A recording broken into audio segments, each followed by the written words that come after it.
Bom dia a todos. Nós vamos dar início agora a mais um webinar promovido pelo FAS Advogados com assuntos relacionados ao mercado financeiro, pagamentos e fintechs. Meu nome é Pedro Heroles, eu sou sócio da área de Direito Bancário, Pagamentos e Fintechs do FAS Advogados. E o nosso tema de hoje é o novo regime das duplicatas escriturais. E para falar sobre esse assunto com a gente hoje, nós temos três convidados. Mardilson Queiroz, chefe adjunto do Departamento de Regulação do Banco Central, Gabriel Motomura, Associate Partner do BTG Pactual e Fernando Fontes, fundador da CERC. Então, em nome do escritório, eu gostaria de agradecer a participação dos nossos painelistas, agradecer a todos que estão nos acompanhando ao vivo hoje. E para dar início aqui ao nosso webinar, eu quero fazer uma pergunta aqui para o Mardilson Queiroz. E Mardilson, você poderia nos falar um pouco sobre o contexto dos projetos do Banco Central relativos à digitalização dos ativos financeiros e onde se enquadram aí os escrituradores e as registradoras nesses projetos? Positivo, Pedro. Primeiramente, agradecer aí pelo convite, a oportunidade de estar aqui presente com vocês. Essa é uma discussão sempre interessante do ponto de vista do Banco Central, né? Até porque vem ao encontro de uma agenda que busca maior competitividade no mercado financeiro. Bom, essa questão da digitalização, né, de ativos financeiros já está na pauta do Banco Central já há 3 anos, posso dizer, né? E uma vez que nós tínhamos observado que ainda existiam títulos de créditos, como exemplo de ativos financeiros, que ainda eram cartulares, né? O que dificulta muito a você querer dar maior eficiência, tá? E maior competitividade no uso desses ativos financeiros. Quando eu falo no uso, aí é no caso de utilizar esse ativo financeiro como colateral, como garantia, ou numa cessão definitiva aí no mercado, quer seja no mercado do sistema financeiro, quer seja no mercado de capitais. Tá? Então, a gente observou que isso estava dificultando uma abertura desse mercado no uso desses ativos. Observamos com isso algumas falhas de mercado existente. E, para vencer algumas falhas de mercado, que eu vou citar em seguida, seria necessário a gente primeiro dar o conforto legal, né, de que tais títulos de crédito, eles, de fato, são escriturais, né? Isto é, eles não são mais cartulares, né? Para isso, tivemos que mexer em leis, né? Nós mexemos até só para dar um exemplo, né? No mundo bancário, o CDB, até pouco tempo atrás, ele, para ser considerado título de crédito, de fato, conforme a legislação em vigor na época, ele tinha que ter a cártula. Por quantos nós, clientes de CDBs, temos uma cártula de um CDB na mão? Não existe isso, né? Na prática, né? Então, isso, como exemplo, era um título que era cartular, mas que, se fosse levado a juízo, algum contencioso jurídico, né, iríamos ter algum questionamento sobre a validade daquele título de crédito, uma vez que não estava cumprindo algumas condições formais legais, que era a cártula, né? Outro exemplo é a CCB, né, que cada vez mais utilizada, né, e ela, até então, era também um título cartular. Outro exemplo é a duplicata, né, o foco aqui da nossa discussão. E aí nós tivemos que mexer na lei para que, primeiro, transformar esses títulos cartulares em títulos escriturais. Beleza, essa foi a primeira etapa. Com isso, a gente começou a trabalhar algumas falhas de mercado que tínhamos observado. Que tipos de falhas de mercado? Assimetria de informação. Ora, quem é que tem acesso às informações desses títulos, desses direitos creditórios, quer seja no formato de títulos de crédito ou não? tá? Ficava restrito a instituições que tinham um relacionamento primário com o cliente. Que tipo de relacionamento primário? Vamos pegar o exemplo da duplicata. A instituição que gera o boleto para pagamento daquela fatura daquele comerciante que geraria uma duplicata, ele fica, digamos, vinculado, aprisionado, vou usar essa palavra, àquela instituição que emitiu o boleto para fazer uso daquele recebível, né, numa potencial negociação de crédito ou de financiamento, né? Isso restringia, né, o mercado no uso daquele ativo para originar crédito, né? Então, essa era a primeira falha de mercado, era a gente resolver o problema de assimetria de informação, isto é, dar visibilidade aos qualquer agente financeiro, qualquer financiador, né, acesso àquela informação sobre aquele recebível daquele CNPJ. Essa é a primeira falha de mercado, daí onde vem as registradoras e depositárias dos ativos financeiros. A outra falha de mercado era também advindo da vinculação da liquidação daquele recebível ao meio de pagamento que está sendo pago aquele recebível, né? E dissociar esse meio de pagamento do ativo financeiro em si. Uma coisa é você negociar o ativo financeiro, outra coisa é o fluxo de pagamento oriundo do pagamento daquele recebível, ele ser independente daquela negociação do ativo financeiro, né? O que a gente fala que se isso gerava um risco, um risco operacional para quem negociava aquele ativo financeiro. Ora, eu estou negociando aquele ativo financeiro, eu quero ter a certeza de que o fluxo financeiro originado daquele recebível venha para mim, né? Porque eu negociei aquele ativo financeiro. Então, existia digamos assim, risco operacional para as negociações desse ativo. E outra falha de mercado, né, era a dificuldade de você dar visibilidade perante terceiro de que aquele ativo financeiro ele foi negociado, né, e evitar uma dupla negociação, né, uma fraude. Tá? Daí a gente precisaria dar o conforto jurídico e legal para que isso tenha visibilidade perante terceiro. Então, daí é onde vem, novamente, a registradora e depositária daquele ativo financeiro, que tem a primazia legal, né, de se fazer a constituição do ônus e gravames sobre aquele ativo financeiro, né, e eu fazer o controle par e passo com o escriturador do ativo financeiro sobre a titularidade efetiva ou não daquele ativo financeiro, caso a negociação for uma cessão definitiva, né? O ônus e gravame entraria no caso de uma cessão fiduciária na negociação de operação de crédito. Então, a digitalização do ativo financeiro permite você colocar, resolver esses problemas de falhas de mercado de uma forma simples, tá? Menos custosa. Tá?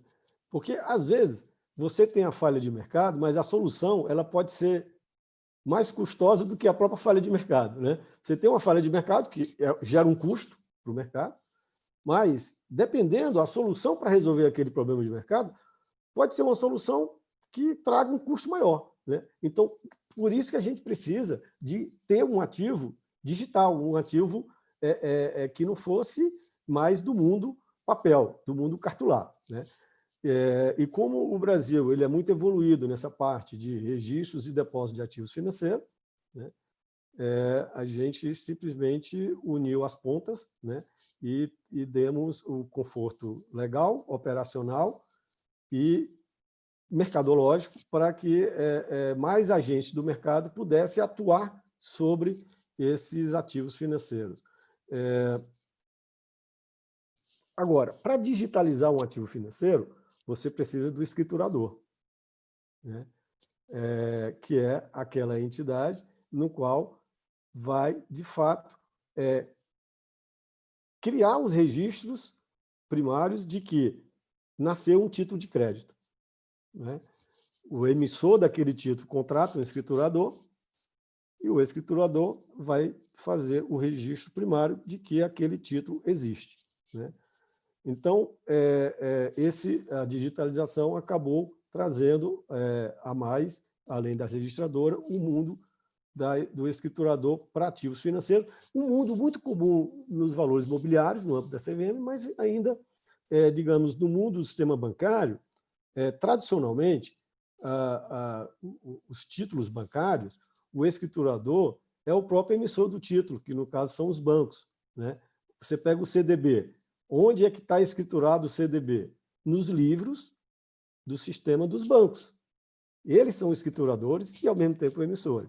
Agora, quando você parte para um título que não nasce no mundo bancário, né? Duplicata é um exemplo. E a própria CCB também é um exemplo. Apesar dele ele nascer numa relação financeira, mas ele é emitido, né? Podendo ser escriturado fora do sistema financeiro, diferentemente de uma CDB, que é emitido pelo próprio banco. No caso da duplicata, ele nasce fora do sistema bancário. Como você dá um conforto de que quem vai dizer que aquele título nasceu, ele tem credibilidade, é crível, né, acreditar no nascimento daquele título. Daí a figura do escriturador, que não necessariamente precisa ser banco, né, e que, no caso da duplicata, a gente atrelou a atividade de escrituração à atividade de registro ou de depósito, tá? Para ganhar sinergia, né, e eliminar alguns potenciais conflitos que poderiam existir se um banco ou uma instituição financeira ou um financiador fizesse a escrituração da duplicata. Perceba, se eu vou ser o agente financeiro que vou financiar aquela duplicata e eu, ao mesmo tempo, sou o escriturador, posso ser o escriturador daquela duplicata, pode gerar um conflito de interesse, né, em tornar o cliente aprisionado novamente àquele escriturador. Para resolver isso, a gente disse, só pode escriturar essa duplicata entidades de infraestrutura do mercado financeiro autorizadas pelo Banco Central, no caso, registrador e depositário. Bom, eu acho que já falei demais aqui inicialmente, tá? Panorama assim, geral de onde nós estamos agora no processo de implementação dos sistemas de escrituração e de registro da duplicata. Obrigado, Mardilson. Só lembrando aqui as pessoas que estão nos assistindo que na segunda parte do nosso webinar, a gente vai ter uma sessão de perguntas e respostas. Então, fiquem inteiramente à vontade para mandar pelo canal do YouTube ou aqui pelo canal do Zoom. A gente, enfim, sabe que esse novo regime de duplicatas ele está gerando bastante dúvida. Então, acho que é uma boa oportunidade a gente aproveitar aqui os painelistas e perguntar esclarecer esses pontos. Então, obrigado, Mardilson, obrigado por essa bela introdução ao tema, esse contexto. E eu vou passar a bola agora para o Gabriel Motomura. Gabriel, enfim, tendo em vista esse contexto, enfim, todo esse projeto do Banco Central de digitalização dos ativos financeiros e que tem também esse reflexo nas duplicatas, qual vai ser quais são os efeitos, qual o papel desses projetos, especificamente das duplicatas escriturais, no potencial do crédito e na competitividade do mercado de crédito para os bancos, para as instituições financeiras? Legal, ótima pergunta, Pedro. Bom, primeiro, obrigado aí pela honra de participar do painel aí contigo, com o Fernando e com o Mardilson. Obrigado pelo convite. Falando um pouquinho agora, transcrevendo por toda essa agenda bacana que o Mardilson comentou para oportunidades, né? Então, eu sou Motomura, sou sócio aqui no BTG, responsável pela nossa expansão para o varejo PJ, então para o business de pequenas e médias empresas, e talvez o business mais impactado no banco, né, por essa agenda ótima que o Bacen vem puxando, seja duplicata, que é o foco aqui, mas recebível de arranjo de pagamento, Open Banking, acho que todo mundo tem a se beneficiar e a ganhar. Falando do duplicata especificamente, e trazendo para os negócios, né, que podem ser viabilizados e surgir, a gente tinha um desafio lá no começo de 2019 de sair de uma operação de atacado para irrigar o PME, que é onde, né, estava a maior oportunidade, aí, talvez o player pior atendido no mercado financeiro do jeito que ele está organizado hoje.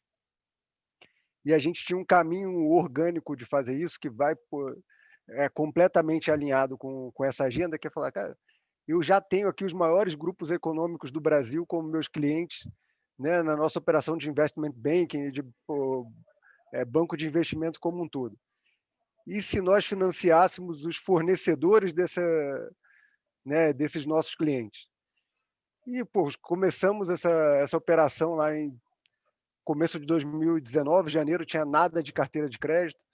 Fechamos o ano com 2,2 bi, fechamos o último TRI agora com 3,8, né, e estamos acelerando. Mas nesse processo, a gente fez um dever de casa, que aí é completamente alinhado com o cenário que o Mardilson falou.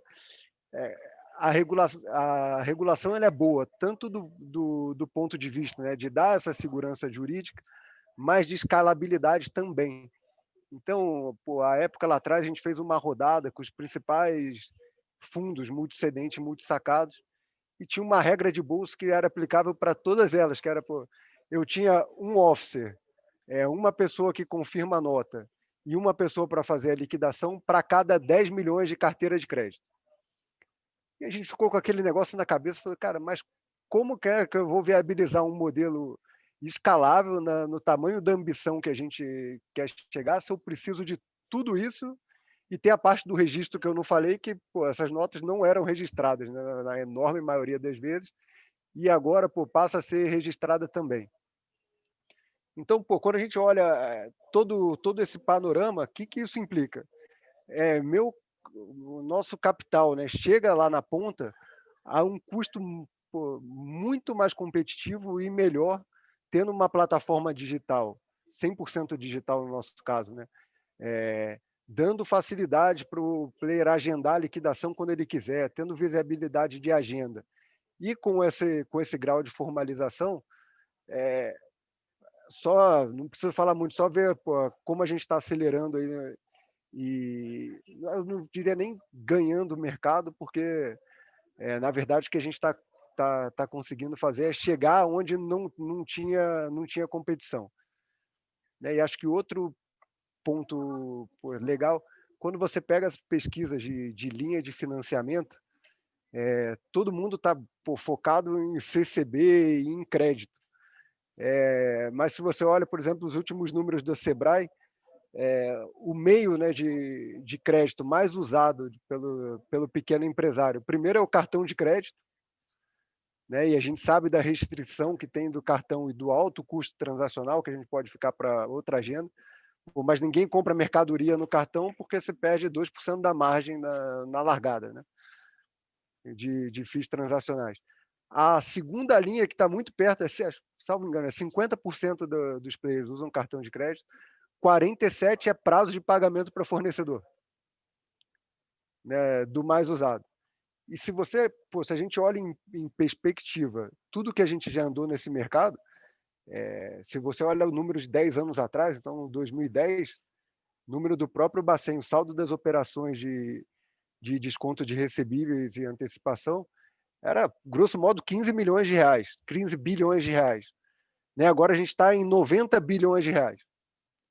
Isso no mercado, tirando o shadow banking, aí, tirando, né, FDICs e outros players que não reportam, mas o mercado se acomodou e é uma linha mais competitiva para o PME, né, se apoiar aí no risco de crédito do seu grande cliente. Então, acho que é um ganha-ganha, uma agenda ótima. Muita gente pergunta aqui, pois, qual que seria o impacto, né, dessa agenda regulatória na competitividade. E acho que tem muitos players que estão preocupados em perder mercado. A gente está mais preocupado em ganhar, porque esse mercado é de 90 bi, podia ser de 900 bi. Então, pô, talvez você fique ali muito preocupado no micro, quando você dá um passo para trás e fala, cara, era 15, tá 90 e pode ser 900. Pô, acho que todo mundo tem muito mais a ganhar do que, né, do que a perder.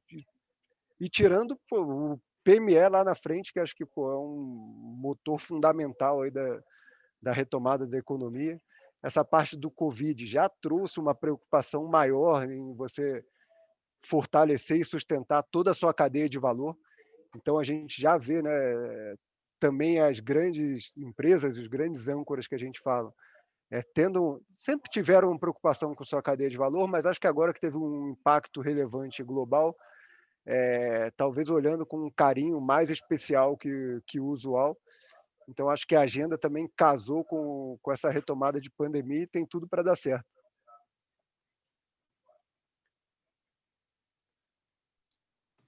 Excelente. Obrigado, Gabriel. Obrigado pela contribuição. Enfim, para finalizar aqui nossa primeira parte desse webinar, eu vou passar a bola para o Fernando Fontes. Bom, e Fernando, acho que, enfim, como fundador da CERC, acho que uma pergunta aqui para fechar esse webinar seria como vai ser operacionalizado esse modelo das duplicatas escriturais. Pedro, primeiro eu queria agradecer você, o FAS Advogados, aí, pela organização desse evento. Queria cumprimentar aqui o Mardilson e o Motomura. Fico feliz de fazer parte de uma mesa que está participando dessa transformação de uma maneira tão protagonista. Acho que, do lado aqui do Mardilson, eu converso sobre esse assunto com ele há pelo menos 3 anos, né? Desde antes da entrada desse projeto de lei lá na Câmara. E a gente vê toda essa jornada, né, decreto presidencial, onde o Banco Central foi designado aí como o órgão regulador da duplicata, depois a consulta pública 74. Eu começo aqui sempre dando os parabéns, porque duplicata não era necessariamente a área de maior especialização do Banco Central, né? O Banco Central sempre lidou mais com os instrumentos financeiros que nascem no sistema financeiro. E, ainda assim, o Banco Central, aqui, acho que a Dinor e o Departamento de Normas, fizeram um trabalho muito sofisticado de entendimento sobre o funcionamento da economia real nesse título de crédito e propuseram uma solução que, me parece, e como o Motomura destacou, ataca as principais fraturas da duplicata cartular ou virtual, ou o nome que a gente quiser dar para aquilo que é o legado de duplicata, né? Essas fraturas que também foram mencionadas pelo Mardilson na exposição dele sobre um título de crédito físico cartular, né? O título de crédito físico, ele tem todas as ineficiências que a gente conhece, né? E o Banco Central atacou a todo um conjunto de problemas. Ele atacou esse problema do lastro da duplicata, né, que o Motomura colocou na questão dos fundos multicedente, multissacado. Eu lidei com essa indústria há muitos anos, e, de fato, é um negócio que não escala, né? Você tem um time de X pessoas para 100 milhões, e quando você vai para 200 milhões, você tem 2X pessoas. Se você quiser fazer um bi, você tem 10X pessoas. Então, é um negócio que não tem como você ter alavancagem operacional nesse negócio. E o Banco Central, ao centralizar as informações e atacar um outro grande problema, que era a liquidação, que a liquidação sempre foi a grande encrenca. Por mais que você pudesse resolver o problema da fraude, por mais que você não tivesse problema nenhum de aspecto mais moral, então o sujeito não falsifica duplicata, não saca 2 vezes, não tem esse tipo de problema, você tem a liquidação como algo que era muito independente, vamos dizer assim, muito dissociado do título de crédito.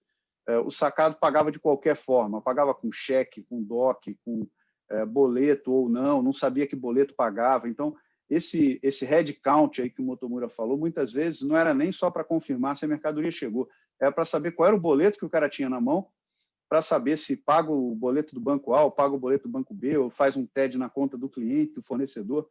Então, tinha toda essa situação de um alto custo operacional e um alto risco operacional, que o Banco Central, junto com o Congresso, né, teve todo o trabalho aí também do Congresso de aprovar um projeto de lei tão sofisticado e, acima de tudo, eu acho que delegando ao Banco Central o mandato para fazer a regulamentação.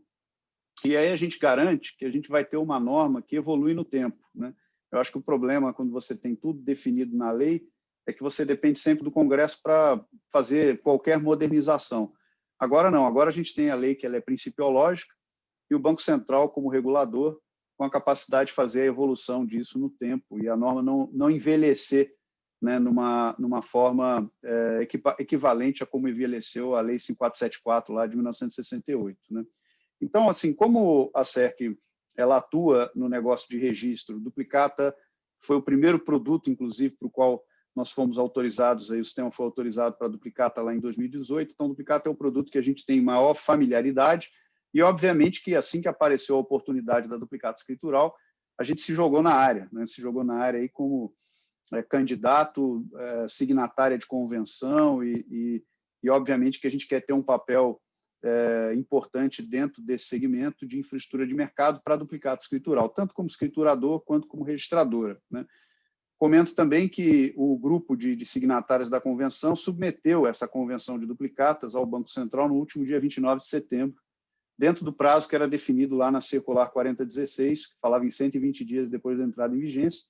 Então, no último dia dos 120 dias, no dia 29 de setembro, a convenção foi submetida ao Banco Central. E vai passar pela mesma dinâmica de análise técnica do Banco Central, que foi submetida à convenção de cartões, que todos sabem, muitos sabem que foi aprovada pela diretoria do Banco Central no dia 25 de agosto. Então, agora temos a convenção de duplicatas aí, onde o Banco Central vai trazer provavelmente uma primeira devolutiva para a gente discutir com as associações, né? O trabalho dessa convenção envolveu a participação de muitas associações representativas tanto de instituições financeiras quanto de FDICs, que contribuíram com o desenvolvimento do modelo. Tá? Então, assim, respondendo à pergunta, Pedro, eu preparei poucos slides aqui para tentar representar no palco dessa situação aí que a Duplicata escritural nos traz, como é que vai ser o funcionamento desse mercado dentro em breve. Né? Então, eu vou compartilhar aqui alguns rápidos slides. Então, primeiro, a gente vai ter um primeiro grande passo, bastante importante, definido na circular, que é, como o Mardilson falou, quem é que pode fazer o papel de escriturador? Quem vai ser o novo guarda-livros de duplicatas? Né?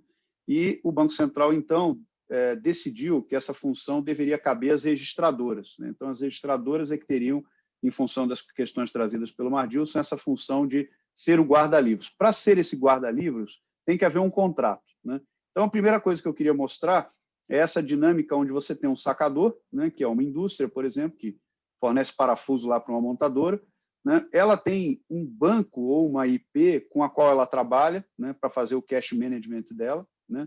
Ela emite documentos fiscais, normalmente. Né? Então, vocês veem na própria 4016 que o Banco Central fala da importância de relacionar a duplicata escritural com a nota fiscal ou com algum outro documento fiscal de suporte. Né? Existe um cara chamado Sacado, que comprou esse parafuso dessa fábrica de parafuso. Né? O pagamento pode acontecer no boleto, o boleto é liquidado através de um sistema que é o SILOC, né? E eu represento aqui essa estrutura de liquidação de boleto. O Sacado, para pagar esse boleto, ou para pagar um TED, ou para pagar um PIX, ele vai usar a instituição financeira de pagamento dele. E agora tem a figura também da instituição financeira de pagamento liquidante da duplicata.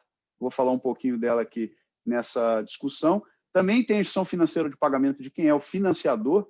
Né? Então, por exemplo, aqui na figura do BTG Pactual, ele como financiador, ele tem uma conta domicílio dele, que ele vai utilizar para as operações que ele fizer com duplicatas, e a figura do próprio financiador aqui, a carteira própria que está dando capital de giro com base em duplicata. Tá?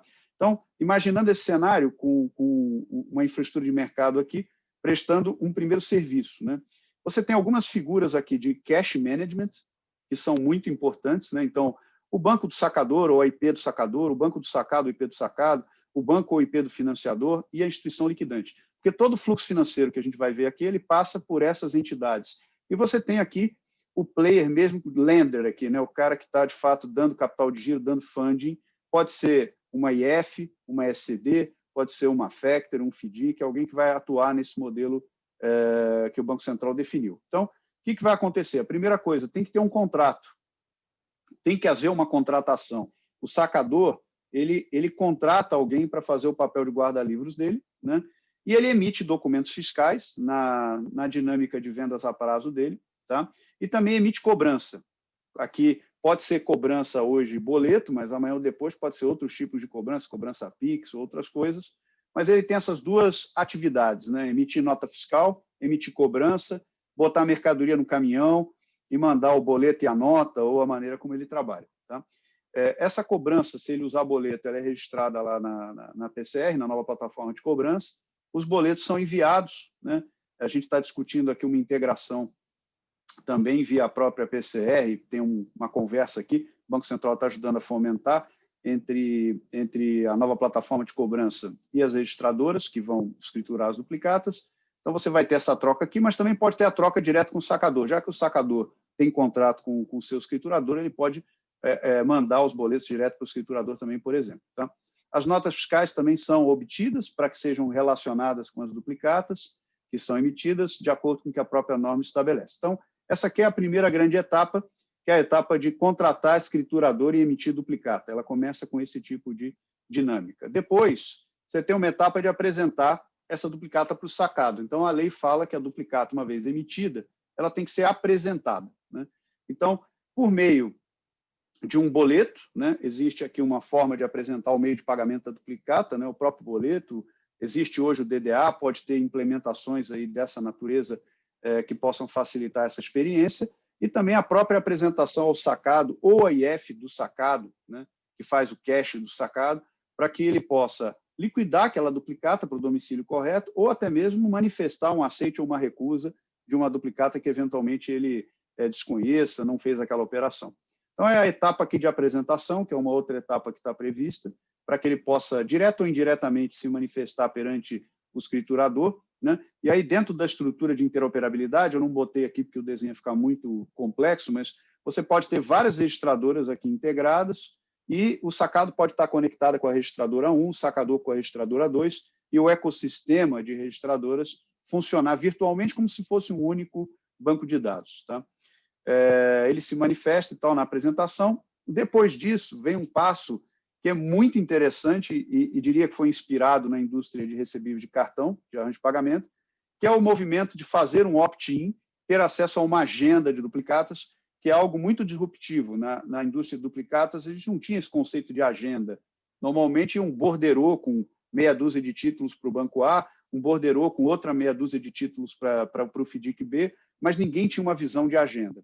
Então, o que o Banco Central trouxe de inovação foi que o sacador, já no paradigma aí da LGPD, ele tem que autorizar, ele tem que dar o consentimento dele a um financiador, para que esse financiador entre em contato com a registradora desse financiador, e, de novo, pela interoperabilidade poderia ser qualquer uma, pedir essa agenda e, com base nessa agenda, negociar crédito com esse sacador. Então, por exemplo, fazer um desconto, fazer uma cessão ou fazer um gravame sobre uma duplicata, né, junto ao sacador, depositar o dinheiro, né, liberar o dinheiro na conta livre de movimentação desse sacador e informar esse contrato para a sua registradora. Então, enviar um contrato dizendo, olha, comprei essa duplicata ou peguei essa duplicata em garantia. E aqui vale um comentário também, que o Banco Central também trouxe uma outra novidade, que é a chamada unidade de duplicata, que é uma forma de fazer a operação futura de duplicata, especificando já alguns atributos, data de liquidação, sacador, sacado. Você consegue fazer uma espécie de um fluxo futuro de duplicatas com um nível maior de certeza, porque hoje, se o camarada quisesse, ele tirava a cobrança do banco A, colocava a cobrança no banco B, e aonde ele tomou aquele capital de giro não ia aparecer mais duplicata nenhuma, porque o sujeito deslocou a cobrança para outro banco. Com a unidade duplicata como uma nova figura regulatória, você pode especificar essa unidade duplicata no contrato, quer dizer, esse contrato poderia estar falando aqui nesse passo 4 de uma duplicata constituída, uma duplicata escritural performada, ou de uma unidade duplicata referente a uma duplicata futura, sem cometer nenhuma heresia jurídica aqui, um recebível mercantil futuro, para não falar em duplicata futura, que os advogados dizem que os títulos de crédito têm que ser constituídos, né? Não tem como ser fumaça. Essa implicação aqui de uma negociação reverteria numa alteração de domicílio, né? Então, o boleto não teria mais o domicílio original, aquele boleto que foi com a caixa da mercadoria saiu com uma conta domicílio, mas ele, em função de uma negociação, passou a ter por trás uma outra conta domicílio, vamos dizer, atualizando aquela linha digitável daquele boleto por trás com uma nova conta. O próximo passo aqui seria a liquidação, quer dizer, caminho feliz, né? A mercadoria chegou, o camarada recebeu, estava tudo em ordem, ele agora vai fazer o pagamento. Pagamento de uma etapa, né? Um modelo que está previsto lá no artigo 8º. A princípio, a gente está considerando que ele possa acontecer tanto em boleto quanto em PIX, né? São duas perspectivas, e aí esse sacado vai comandar o pagamento dele lá na instituição onde ele faz ali a pagadoria dele, né? E essa instituição vai ou pagar o boleto, se for um boleto, por exemplo, se fosse para PIX, eu vou mostrar mais ou menos a mesma coisa, mas ele pagaria uma linha digitável, né? E aí, ou o dinheiro vai parar na conta do sacador, se ele não negociou, ou ele vai parar já na conta domicílio do financiador, se isso foi negociado, quer dizer, não tem mistura de dinheiro aqui, não tem risco de fungibilidade, porque o dinheiro já vai separadinho para a conta de quem negociou, né? E a gente teria a informação aqui de que foi pago aquele título para poder baixar aquela duplicata e dar como quitada a duplicata que estava associada com aquele boleto, né? O PIX não é muito diferente. A ideia aqui ainda é de que se tenha um QR Code para cada duplicata, e uma vez que aquele QR Code seja pago, ele vai atualizar, com o domicílio atualizado, já resultar numa liquidação em favor do sacador, caso ele não tenha negociado o título, ou em favor do financiador, se esse título já tivesse sido cedido. Tá? E tem o modelo do artigo 9º, que é o de 2 etapas, por exemplo, num TED, um DOC, um book transfer, né, uma transferência entre contas, e aí aparece a figura do liquidante que eu mencionei. Quando o sacado fizer o pagamento, se não tiver nem boleto nem PIX, o dinheiro vai para a conta do liquidante. Por exemplo, grandes sacados que pagam com TED ou depósito em conta. Isso vai para a conta do liquidante. Aí a registradora tem que conciliar esses valores para que eles sejam, então, transferidos ou para a conta do sacador, ou para a conta do financiador, ou, eventualmente, devolvidos para o sacado, se não for possível conciliar aquele valor de acordo com o que a própria norma define. Então, terminando, queria só comentar que passamos a ter como original um extrato emitido por uma IMF, né? Então, a duplicata não vai existir mais na forma física, e ela também não é mais um PDF ou um boleto, ela é um extrato que um sistema autorizado pelo Banco Central emitirá. Assim como o gravame dela é feito no sistema de registro, não no sistema de escrituração, no sistema de registro, né? E aí você vai poder fazer o gravame e ter uma certidão do gravame. Então, você vai ter o extrato da duplicata e a certidão do gravame como os novos elementos de prova para qualquer tipo de disputa envolvendo a duplicata no futuro. Tá? Então, esses foram os slides que eu preparei para dar uma visão mais operacional, Pedro, e estou à disposição aqui para a gente entrar aqui na parte do debate. Perfeito, obrigado, Fernando. Bom, obrigado, Mardilson, Gabriel, Fernando, pelas falas nessa primeira parte. Agora, enfim, a gente vai para a parte das perguntas. A gente recebeu uma pergunta aqui, e é uma comparação, na verdade, com o regime que está sendo implementado, que é o regime de registro de recebíveis. Uma pergunta para o Mardilson e para o Fernando. Se, na perspectiva de vocês acham que o regime de duplicatos escriturais vai enfrentar maiores dificuldades por ser um título que nasce fora do sistema financeiro, e se a integração com esse registro de recebíveis vai ser um aprendizado para o mercado? Bom, posso comentar aqui. De fato, o aprendizado que nós estamos tendo com o regime dos recebíveis de cartão, ele está sendo útil, né? E foi útil para a finalização do desenho do regime das duplicatas escriturais, né? São arranjos, modelos similares, mas cada um com suas especificidades, né? Um não é exatamente igual ao outro, mas, em termos macros, são modelos parecidos, né, do que se quer alcançar e a forma de como se quer alcançar. No caso dos recebíveis de cartão, existem as suas peculiaridades e dificuldades específicas, tá? Que não quer dizer que essa mesma dificuldade vai existir na duplicata. Ou pode ser que na duplicata a gente se defronte com dificuldades outras, né, que a gente não passou na dos recebíveis.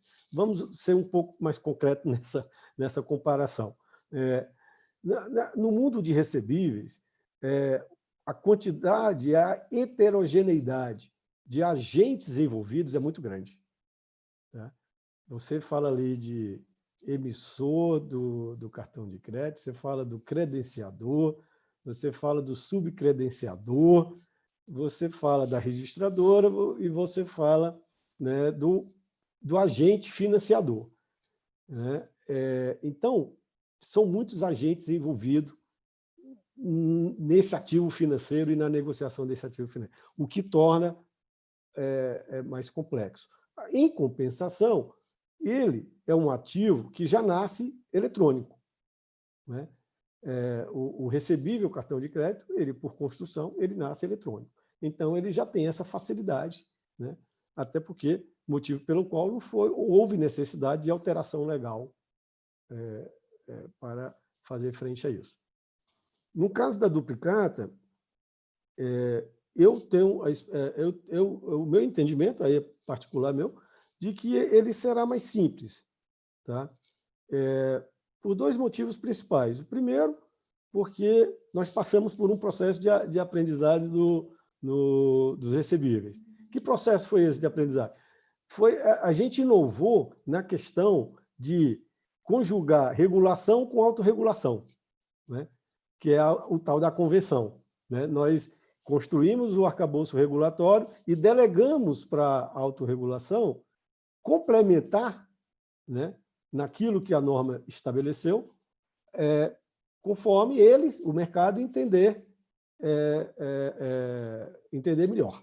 Né? E essa autorregulamentação, vamos chamar assim, passaria por uma aprovação do Banco Central. Tá?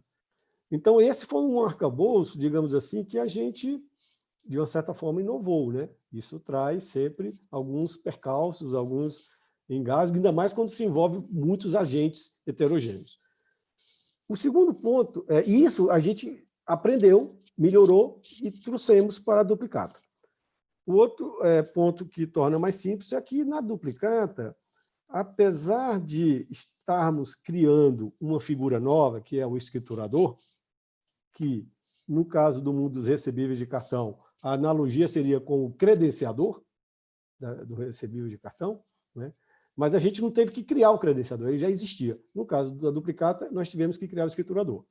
Contudo, os agentes envolvidos, eles são, digamos assim, pelo menos dentro do mercado financeiro, do mercado de pagamento, eles são mais simples, mais reduzidos a heterogeneidade dos agentes.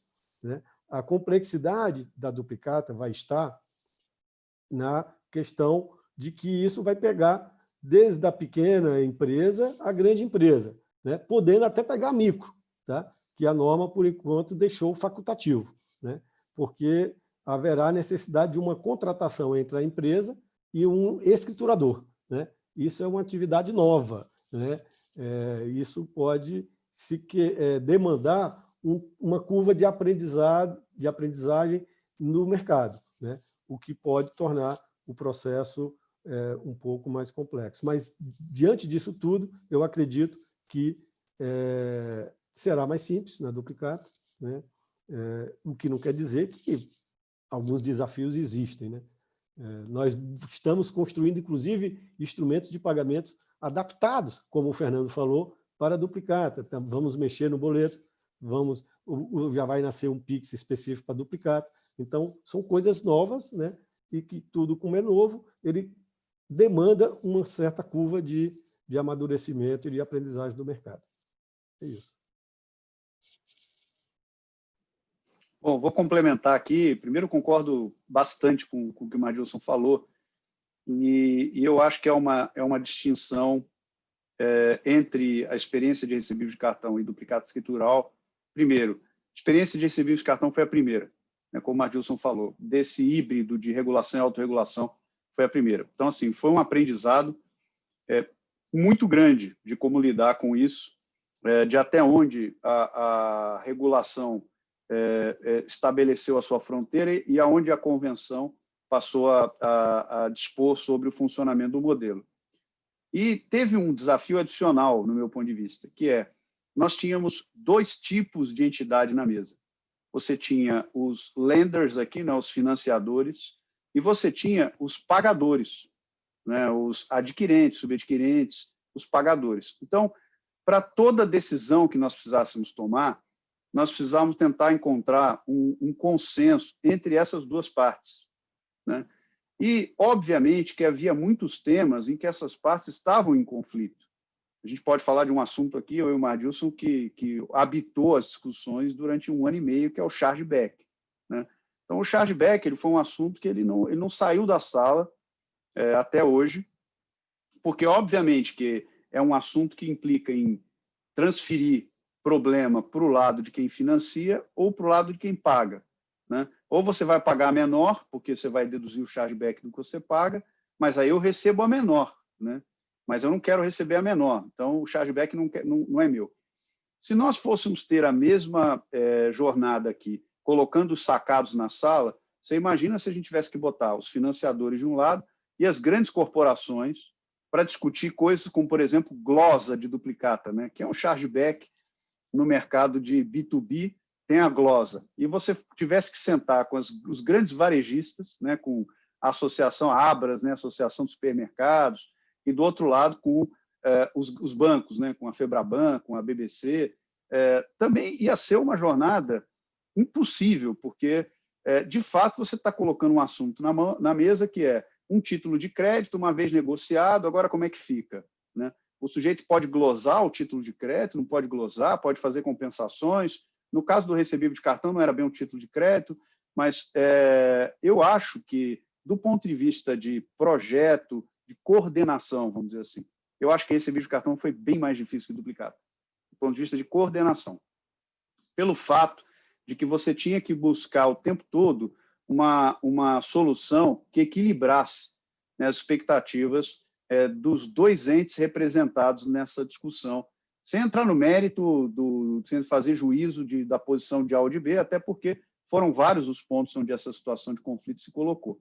No caso de duplicata, a gente, obviamente, não tinha como trazer toda a sociedade para a sala, né? Eu pago duplicata na minha casa, né? Então, não tinha como envolver toda a sociedade, e também não seria possível encontrar uma solução. E a duplicata, por ser um título de crédito, eu acho que ela tem muito mais a característica da autonomia, definida em legislação, né, literalidade e outras características que reforçam a sua independência de qualquer tipo de disputa, né, entre sacador e sacado. Isto posto, eu acho que do ponto de vista técnico é bem mais desafiador, do lado técnico, não do lado de coordenação. Coordenação acho que é mais simples, entre outros fatores, porque não é um Big Bang, né? Nós não estamos falando de um dia para todo o Brasil fazer uma coisa, nós estamos falando de uma janela de implementação que torna facultativo 6 meses depois da aprovação da convenção, obrigatório para grandes empresas depois de 12 meses, obrigatório para médias depois de 18 meses. Então, você tem um rollout que não depende de todo o mercado passar, num determinado dia, a fazer de um mesmo jeito. E, obviamente, que em recebível de cartão não tinha como o Banco Central fazer diferente, porque se você fizesse dessa forma em recebível de cartão, você teria problema de fuga de garantias, né? De botar a credenciadora A, mas não botar a B, isso tudo geraria uma repercussão no risco das operações. Então, no caso de cartões, o Banco Central decidiu fazer um Big Bang, uma data só, duplicata é mais faseado. Então, eu acho que tecnicamente é bem mais difícil, tem que conectar com boleto, tem que conectar com Pix, tem que conectar com um monte de outras coisas que em recebível de cartão a gente não teve que lidar, mas do ponto de vista de coordenação é mais fácil. Não tem um Big Bang, é algo que simplifica muito o rollout de uma norma desse tamanho. Tá? Por isso que eu acho que a gente vai ter menos desgaste, talvez, do que a gente está tendo na implantação. Perfeito. Obrigado, Mardilson. Obrigado, Fernando.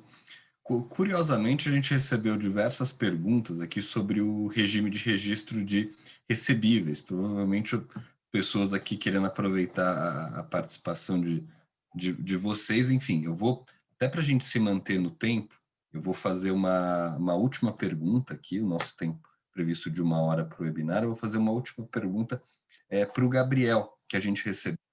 Na verdade, foi uma curiosidade aqui com relação a esse projeto de expansão do BTG para o varejo, perguntando se além do projeto de duplicados escriturais, se houve outros projetos do Banco Central que fomentaram ou que foram gatilhos para esses planos por parte do BTG. Aqui fica à vontade para fazer seus comentários, acho que é uma curiosidade mesmo de quem estava ouvindo aqui a gente e aproveitando sua participação. Legal, mas acho que, poxa, no geral, toda vez que a gente tem né, uma melhora assim, substancial, de um jeito novo de fazer, é uma oportunidade de entrada. Então a gente comentou, acho que o tema aqui é duplicata, mas recebível de arranjo de pagamentos. Também estamos acelerando com uma oferta super competitiva, estamos conseguindo, né? Vou ia falar na maioria das vezes, mas na absoluta maioria das vezes, tem casos que a gente consegue financiar o merchan lá, o pequeno lojista na ponta, por menos da metade do que ele pagava hoje. Então a gente tem uma diferenciação, vai ter uma otimização em 2 sentidos. Acho que primeiro você tinha uma oferta, né, de meio de pagamento mais crédito, e aquilo era um blend, você só ia uma coisa com a outra. E agora vai ter a competitividade de meios de pagamento, então os players oferecendo o melhor meio de pagamento, e acho que tem ainda fazendo um casamento aí com o Pix, vai ter mais coisa bacana para fazer, e a oferta de crédito. Então acho que, poxa, agora, pelo menos os feedbacks que nós estamos tendo aqui, é óbvio que tem toda uma agenda, né, o regulatório vem e agora a gente corre atrás para implantar. Tem gargalo normal de implantação, muitas vezes não aparece a agenda do recebível de cartão e reclamam pensando que somos nós que não estamos publicando. Mas, enfim, acho que vai ter essa adaptação normal, acho que tem agenda aí também no curtíssimo prazo para as coisas entrarem nos eixos. Então, esse é um. Poxa, Open Bank também é uma coisa que a gente vê com muito bons olhos. Né? Então, talvez, invertendo a pergunta, acho que parabenizo de novo, porque acho que o Bacen foi gabaritando aí os pontos de entrada para a competitividade. Então, sempre quando tem uma agenda nova e bacana, assim, a gente fica de olho para melhorar a nossa oferta e sempre é um bom ponto de entrada. Acho que até agora já escalamos, né? Saímos de 0, estamos encostando já a ordem de dezena de bilhão aí no curto prazo, mas poxa, queremos fazer mais e acho que tem bastante espaço para fazer mais, tem uma agenda muito boa para frente. Excelente, obrigado, Gabriel. Bom, com isso a gente finaliza o nosso webinar de hoje. Eu quero aqui, em nome do FAS Advogados, agradecer os nossos painelistas, uma honra recebê-los aqui. Madilson recebendo novamente, o Madilson participou de um webinar alguns meses atrás sobre Open Banking. Obrigado, Madilson, obrigado, Fernando, obrigado, Gabriel. Lembrando que esse vídeo vai ser disponibilizado no YouTube, como usualmente a gente faz com os webinars que a gente promove.